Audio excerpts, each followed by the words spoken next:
The bottom line is this: gold and silver are wealth, and it is they are being accumulated by the most sophisticated traders on the planet who have been using Western suppression to de-dollarize, to accumulate copious amounts of gold and silver, and quite frankly, other hard commodities. And I think that should be your guidepost. The price is not it's not corresponding with the global demand or the retail demand.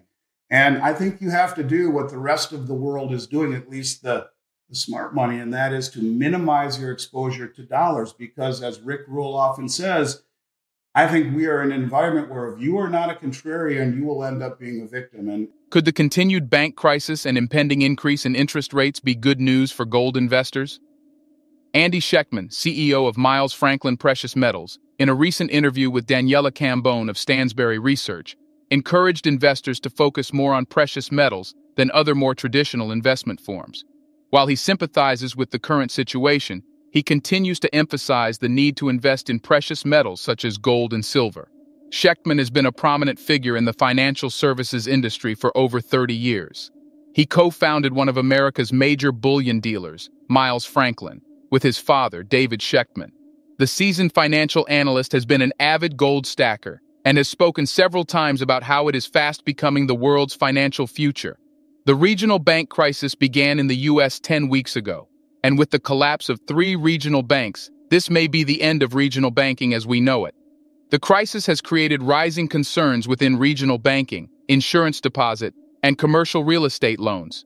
It has since been a source of concern for investors, and there is no better time to look into other investment platforms than now. During the interview, Schectman shared his view on how gold has survived several financial crises in the past and still came out strong. Schectman also shared his view on why the Federal Reserve and other central banks have made noticeable efforts to increase their gold reserve over the past 6 months. If this is true, and governments are shifting their investment strategy towards precious metals such as gold and silver, it is safe to say that the precious metals have indeed come to stay, and there is no better time to invest in gold and silver than now. We will now bring you a clip from the interview.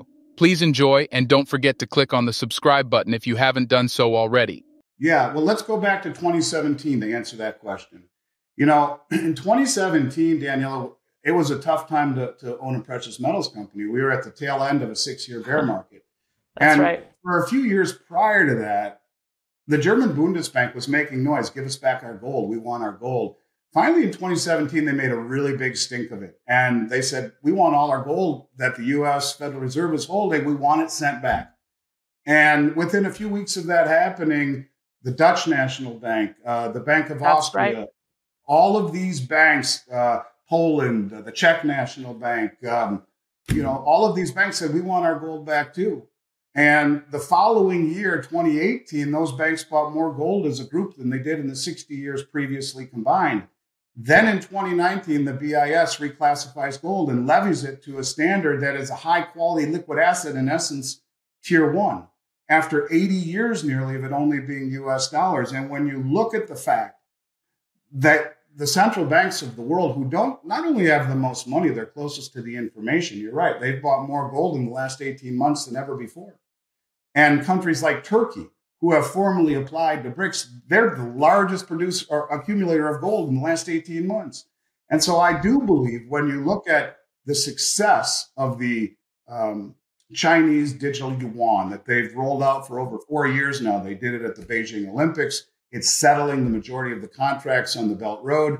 How do you make it work? This is exactly how you make it work. You use distributed ledger technology like the rails of the digital yuan, and you peg commodities to it, just like the BRICS nations have told us they're going to do. And I do believe gold will be the cornerstone of it, because there is no reason in the world that the central banks would be accumulating it as copiously as they are and reclassifying it if it weren't going to be the cornerstone, I think, of what comes next. And there is an awakening in this country, and maybe it has something to do with the fact that you're getting these states like Texas and Missouri and Idaho and Wyoming and all of these states that are 8 or 9 of them that are allowing gold and silver to be classified as legal tender within the states for all debts, public and private. There is a growing awareness, a growing awakening. And, it's one thing, Daniela, for me to say, hey, the stock market is shaky, the bond market is shaky, the real estate market is shaky. They're all inversely correlated to a rise in interest rates. It's another thing to say that the money that you're keeping in the bank is at tremendous risk. And, I think people are waking up to that. Look, the Federal Reserve lent the FDIC $174 billion last month. I mean, do people understand that the FDIC only had $128 billion in assets at the end of 2022? How do they back $9 trillion in deposits? That doesn't even talk about the money at the commercial banks. They don't. And a lot of people are waking up to this, including the legislatures in these states. Danielle, one of the things that has made me successful is being objective, and I try to shoot holes in my argument. To me, gold is not an investment, and I've been very clear on that my whole YouTube career. To me, gold is wealth, period. I've accumulated it every 2 weeks for 33 years. I've never missed a 2-week period. That was the promise I made to my father when he and I started this company 30 plus years ago. It's wealth to me. I've never sold it based upon fear and the sky is falling. But for the first time in my life, I'm very scared about the world my children are growing up in. And I think when you look at gold, it has lived through 2 world wars, German hyperinflation, the Great Depression, every pandemic, and anything the world has ever thrown at it. And the central banks, who are not only the most sophisticated, well-funded, but well-informed traders on the planet, find it relevant enough to buy more over the last 18 months than any time in history, using the suppression of COMEX to run cover for it. And the drawdown off of COMEX and the LBMA is startling when you see how much metal is being pulled off quietly using price suppression to run cover for it. And, maybe I'm one of the few people who has the courage to say these things publicly, but I believe it in my soul, truly. And I think it's for people to do their own due diligence and come up with their own conclusion. Another major highlight of the interview is the issue of de-dollarization. Several countries worldwide, including OPEC nations, are dropping the US dollar as the global de-dollarization campaign is gaining more momentum. This may be a thing of concern for US citizens, as it might negatively impact the greenback's value. Many people blame China's Xi Jinping and Russia's Vladimir Putin for this. However, Schectman's take on this is that the federal government somehow supports it. He explains that when President Joe Biden nominated Jared Bernstein, who previously supported de-dollarization, it made the role of the US dollar as the world reserve currency vulnerable.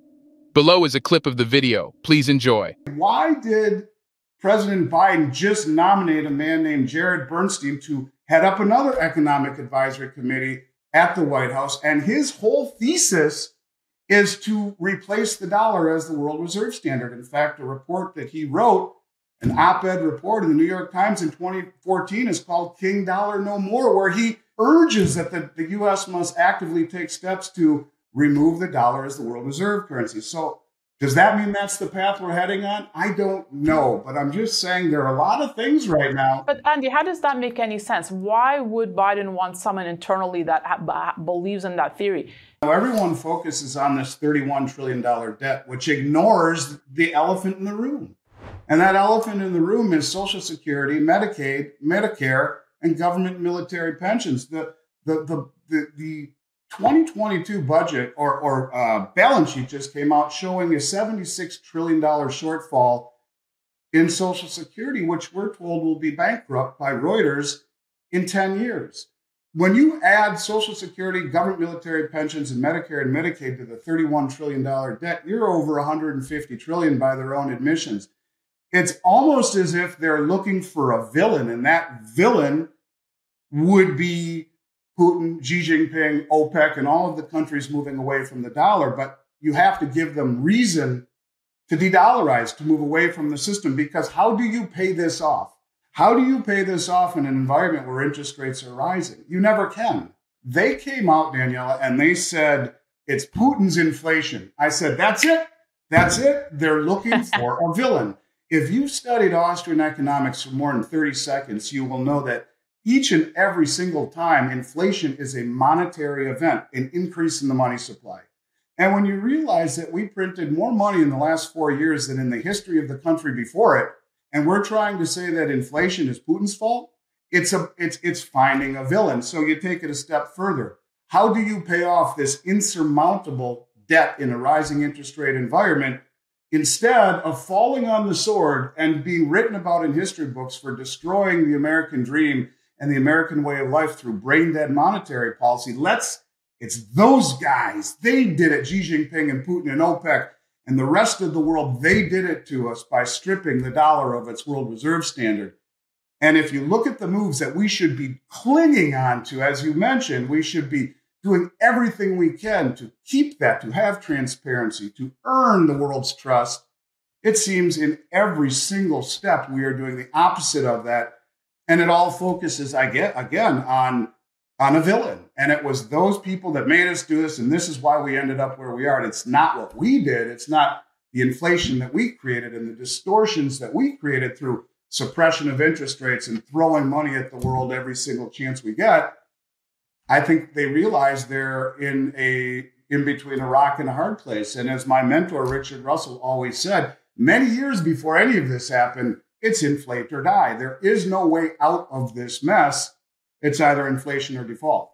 The U.S. banking crisis and financial crisis globally have awakened people to the value of precious metals, and gold investors are growing in large numbers daily. The market has proved to be most reliable over the years, and several analysts believe it is sustainable. In conclusion, this is good news for gold investors globally, as well as for investors looking to diversify, as experts believe gold prices will continue rising as inflation persists and the economy remains uncertain. What do you think about the interview? Do you think gold and silver will be accepted as legal tender in the nearest future? Do you agree with Schectman's view on de-dollarization? Please drop your comments and observations in the comments section below. Also, ensure you smash the like button, subscribe to the channel, and turn on the notifications for more videos on silver, gold, and copper. Thanks for watching.